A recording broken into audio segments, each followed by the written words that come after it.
I'm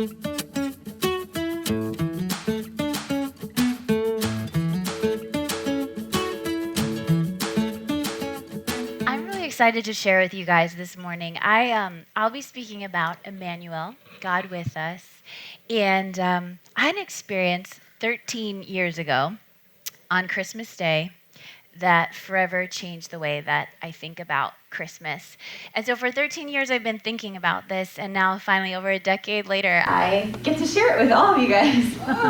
So this kind of deep revelation I had about Christmas happened during my first Christmas away from home, which was an absolute disaster. But from the disaster, God really spoke to me. So, 2006, first Christmas away from family. I was living in Kampala, Uganda at the time, and most of you guys know me. You know that I love Africa. I lived there for years. It's a second home for me. But when I first moved out there, it was a very, very rough adjustment, and I was really struggling with the culture. I lived in an orphanage in Kampala, and I was trying so hard to bond with the Ugandan staff, but it was tough. And some of the staff who could speak English chose not to. I had one lady at the orphanage who refused to learn my name and just called me white girl for 4 months. It's like, I have a name. She didn't care. So I needed to find community with other Western people to kind of keep myself sane. And so as Christmas was just around the corner and I was 22 and missing my mom and dad and sisters, I was really clinging on to all the American friends that I had made in the city. And so I had some American girlfriends that I'd met, and there was a Canadian family that ran the orphanage where I was living. So we were determined to make this Christmas feel homey and, bake Christmas cookies and make it as nice as we could. And absolutely nothing went the way we planned. So a few days before Christmas, the Jones family, the Canadians who ran the orphanage, they get a phone call from someone back in Canada who says, "Surprise, we are going to fly all 6 of you back to Canada and host you for a month. You get to come home." And they were, "See ya." They're like, "We would never be able to afford this on our own. This is such a blessing. So, good luck." So they just left me alone at this orphanage. I'm like, "Hey, remember me?" They left. So I had 62 kids that I'm like, okay, I got to get presents organized for all of them. I got to wrap these gifts.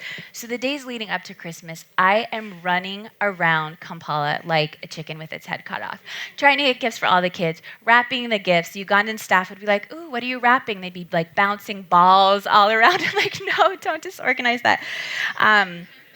Running around the city, went to the ATM. I'm about to run out of money, and I have one debit card that works in the country. I stick it into the ATM, and the ATM machine eats it.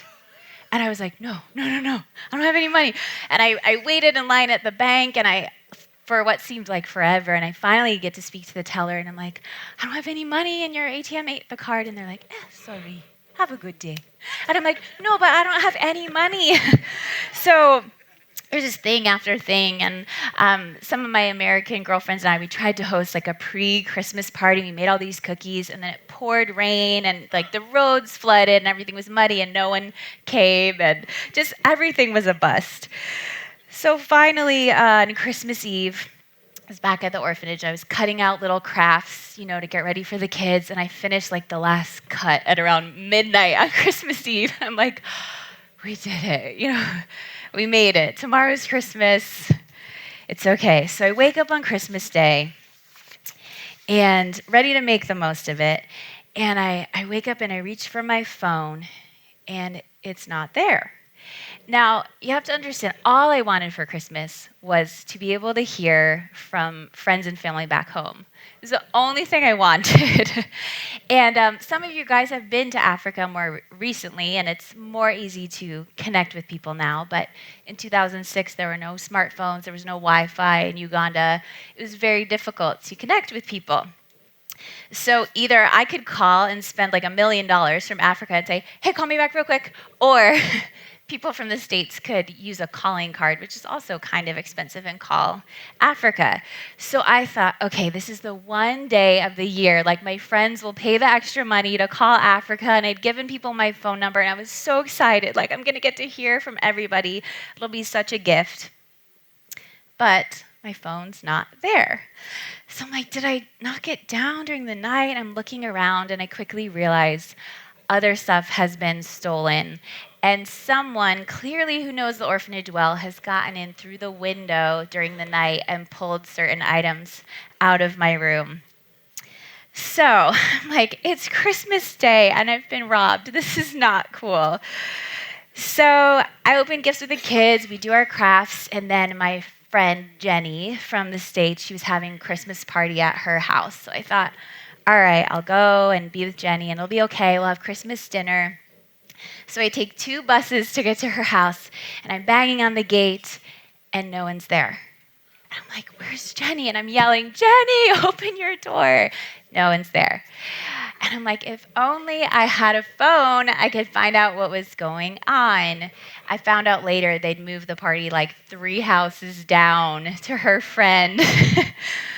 But I missed it. So I took 2 more buses to the opposite end of the city to find these other American girls I was friends with, and I thought, at least maybe I can borrow one of their phones.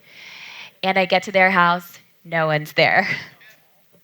Their guard lets me in, and by this point, I'm hungry. I've missed Christmas dinner.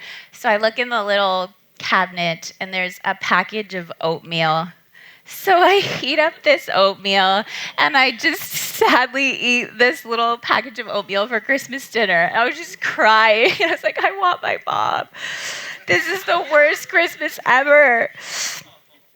So then I go back to the orphanage. The driver is heckling me, takes extra money from me, won't let me get out until he takes more from me. So finally I'm walking down this, dusty dirt road back to the orphanage, and I'm just thinking, like, this is the worst Christmas. And who's robbed someone ever, but especially on Christmas Day? So walking to the orphanage, and I open the gate, and music is just like flooding the street. And I walk in, and the kids are singing and dancing and worshiping. And I thought, I've spent the whole day bummed that someone stole my phone. And these kids have lost everything. They've lost their families. They've seen their parents killed in horrible ways. They've gone through so much trauma. And yet, they're singing and they're dancing because they're safe. And they know Jesus, and they're not in a refugee camp. And this is their first Christmas they've ever had, not in a war zone. And there was so much joy in that place that there was no room for self-pity or sadness or anything but joy and love. And when I went to sleep that Christmas night, I was just overwhelmed by this feeling of peace. And this revelation hit me, Emmanuel, God with us. And I'd grown up in the church, and I'd always heard about how Jesus died for you as a sacrifice. His sacrifice was dying for you, dying for you, dying for you, dying for you. And it was in that moment that I realized Jesus living for us and with us was just as much of a sacrifice. And I felt like, I've taken this huge step down in living circumstances. I had come from a beautiful college campus with tons of friends, and now I lived in a cement room in an orphanage. I slept in the middle bunk of a triple bunked bed. We had ice cold group showers, no privacy, and disgusting squatty potties. And on Christmas Day, I was like, Jesus, I gave up all my comfort to love these people. And you see how they treat me? You see what they do to me? And they rob me and they heckle me. And then it hit me. It's probably how Jesus felt. Jesus had to step down in his living conditions too, quite a bit more. Can you imagine living in paradise, coming from heaven, and suddenly you're here on earth? Ephesians 4 says Christ descended to our lowly world. He chose to enter the discomfort of human life. And it's amazing that of all the times he could have chosen to come, he chose to come when he knew there would be no running water, no electricity. He'd probably sleep on a mat in close sleeping quarters with other people. And I think he used a latrine. Honestly, it oddly brought me so much comfort knowing that Jesus had to use a squatty potty too. It's like he gets it. He gets it. And if any of you have been to Africa, you understand. And Jesus could have said, I gave up all my comfort. I came from heaven and I came to live for you people, and how do you treat me? But they didn't just steal a phone from him. In the end, they murdered him.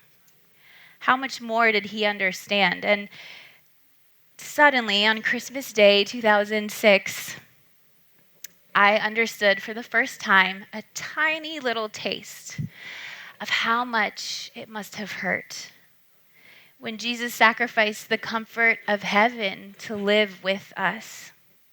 And then the people he came to love turned against him. So many scriptures remind us of the pain Jesus experienced as a human. Matthew 26:38 says this. Jesus said to them, my soul is overwhelmed with sorrow to the point of death. He felt sorrow as a person. Hebrews 2:17 and 18 says, therefore it was necessary for him to be made in every respect like us, his brothers and sisters. Since he himself has gone through suffering and testing, he is able to help us when we are being tested. Isn't that crazy? Jesus became in every respect like us. He gets it. He gets our pain. And so, with Christmas, there's so much beauty in the fun of it and the joy of it, but there's also beauty in the fact that we have a God who understands our pain and is so compassionate and completely understands us. I was thinking about this the other day as I was preparing for this message, how crazy it is that some people, this season is like the best season ever. Little kids are getting so excited for Santa to come, and some people are like, this is the most wonderful time of the year, and it's so joyful and so happy. And then other people are just at the bottom, and this is the most painful time of the year for them.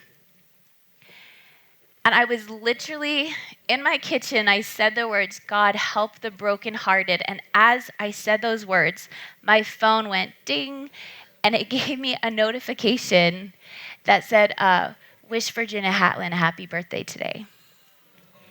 And for those of you who are newer or visiting, Virginia was a beautiful woman, part of our church for years, and she got very ill and suddenly passed away. And this is her husband's first Christmas without her. And I know there are so many other people that are going through that same situation, are going through loss and pain right now. So what do we do with that when it's supposed to be the most wonderful time of the year, and that's the music that we're hearing playing, and yet we're experiencing incredible loss? But I think it's in that place of brokenness that we receive the gift of Emmanuel, God with us. And so today I want to look more closely at what it actually means that Jesus is Emmanuel. So around Christmas time, we always hear lots of songs about, O come, Emmanuel. But it feels like that's really the only season when we hear the word Emmanuel. And if you look in the Bible, it's only in there 3 times. So Emmanuel is once in Matthew and twice in the book of Isaiah. So we're going to look at Matthew 1. It's talking about the genealogy of Jesus, and the angel comes and tells Joseph, Mary is pregnant by the Holy Spirit. Matthew 1, verse 21 says this, Mary will give birth to a son, and you are to give him the name Jesus, because he will save his people from their sins. So the name Jesus is from the Hebrew name Yeshua, which means something like he saves or to rescue or God is our salvation. Okay, all this took place to fulfill what the Lord had said through the prophet, meaning the prophet Isaiah. The virgin will conceive and give birth to a son, and they will call him Emmanuel, which means God with us. So this is referring to Isaiah 7:14, where it says, "Therefore the Lord himself will give you a sign. The virgin will conceive and give birth to a son, and will call him Emmanuel." This is an Old Testament prophecy fulfilled in Jesus. Okay, so this might be a silly question, but just in case anybody else wondered this, I always wondered, did people only call Jesus Jesus, or did anyone call him Emmanuel also? They did not. So Jesus was his actual name, but he's known by the meaning of Emmanuel, known by the meaning of God with us. So it's kind of like an angel coming to Michael Jackson's parents and saying, your son will be named Michael, but he will be called the King of Pop. It's like what he's known as. Like Jesus' neighbors weren't like, hey, Manny, what's up? He's Jesus. Okay. Just side note, but just in case anyone was wondering. Okay. So Matthew is the only gospel that mentions Emmanuel and the reference to Isaiah calling Jesus Emmanuel, God with us. So what is Matthew trying to communicate with us? One of my favorite parts of getting to speak is researching, because for me and for a lot of us, if you've been in the church for a long time, you might feel like, I've read this story a million times. I've read the Christmas story so many times. But whenever I research and really start digging deeper, I always find out stuff I never knew before. And it's really interesting. So one of the resources I use is the Bible Project. If just a little plug for them. If anyone wants to learn more about the Bible, Tim Mackey, and I forget the other guy, but they started the Bible Project, and they have amazing YouTube videos that are great teachings. And Tim Mackey did a teaching called God with Us. And the stuff that he pulls out, it's like, how did I never see this before? But I want to share what I learned with you. In the book of Matthew, Matthew is very intentionally and creatively drawing parallels between Jesus and his early years and Israel and the Exodus story. So he's making a connection to the history of God's people with the birth of Jesus. So let's do a little quick recap. Gail, if you want to put that first chart up there, that would be great. So there are 5 main elements in Israel's Exodus story that are mirrored in Matthew's Emmanuel story. Okay, so the first thing is there's a journey to Egypt. So in Israelite history, the Israelites have to go to Egypt because of famine in Israel. So they make their journey to Egypt. The second element is there's an oppressive king who kills children. So Pharaoh, he tells Hebrew midwives, kill the Hebrew baby boys. He tells his people to throw the Hebrew boys in the Nile. The third element is God's people are called out of Egypt. So Moses is raised up to lead his people and make the Exodus out of Egypt. The fourth thing is there are 40 years in the wilderness. So as the Israelites are getting ready to enter the promised land, they spend 40 years in the wilderness. And the last, number 5, is there is a passage through the Jordan. So on the way to the promised land, the Israelites pass through the Jordan River. So Jesus' life, as told by Matthew, is actually mirroring these events. God with us relives these events in his own creative way. So we're going to move on to Matthew 2 and look for these elements. So starting with verse 2, after Jesus was born in Bethlehem in Judea during the time of King Herod, Magi from the east came to Jerusalem and asked, "Where is the one who has been born King of the Jews? We saw his star when it rose and have come to worship him." When King Herod heard this, he was disturbed, and all Jerusalem with him. He did not like the threat of a new king. Then Herod called the Magi secretly and found out from them the exact time the star had appeared. He sent them to Bethlehem and said, "Go and search carefully for the child. As soon as you find him, report to me so that I too may go and worship him." When they, the Magi, had gone, an angel of the Lord appeared to Joseph in a dream. "Get up," he said, "take the child and his mother and escape to Egypt. Stay there until I tell you, for Herod is going to search for the child to kill him." So he got up, took the child and his mother during the night, and left for Egypt, where he stayed until the death of Herod. And so was fulfilled what the Lord had said through the prophet, "Out of Egypt I called my son." When Herod realized that he had been outwitted by the Magi, he was furious, and he gave orders to kill all the boys in Bethlehem and its vicinity who were 2 years old and under, in accordance with the time he had learned from the Magi. Okay, so if we want to look at that second chart, please. Let's look at Israel's history and then what's starting to happen with Jesus' story. So now Jesus has made journey to Egypt. His dad, Joseph, is told, take your son to Egypt. And we see another oppressive king who kills children. So instead of Pharaoh killing children, now we have Herod killing children. Okay, so we'll go to one last verse here. Matthew 2:19, continuing on. After Herod died, an angel of the Lord appeared in a dream to Joseph in Egypt and said, "Get up, take the child and his mother, and go to the land of Israel, for those who are trying to take the child's life are dead."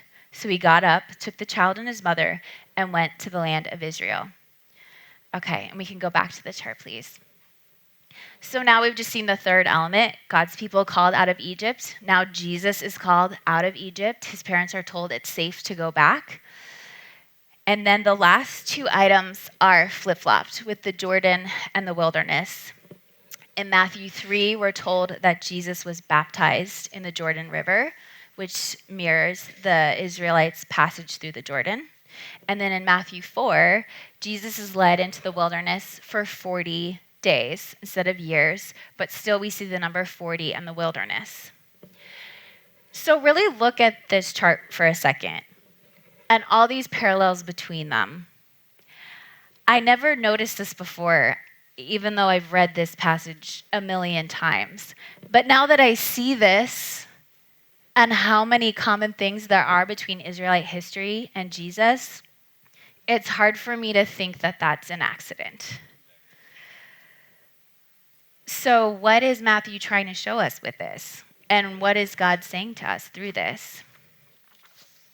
So I can't be 100% sure, but I have some guesses. Maybe God wants to remind us how intentional he is. Maybe he wants to remind us there's nothing that happens that's a surprise to me or takes me off guard. Or maybe through his life, Jesus was trying to say this: I've seen my people's painful history of slavery and brokenness, and guess what? I'll choose to relive that in my own way. I've seen my people pushed out of their homeland. I've seen them have to live as foreigners in a foreign place. And so I'll come as a baby, and I'll be forced to escape to Egypt too, and I'll live as a foreigner too.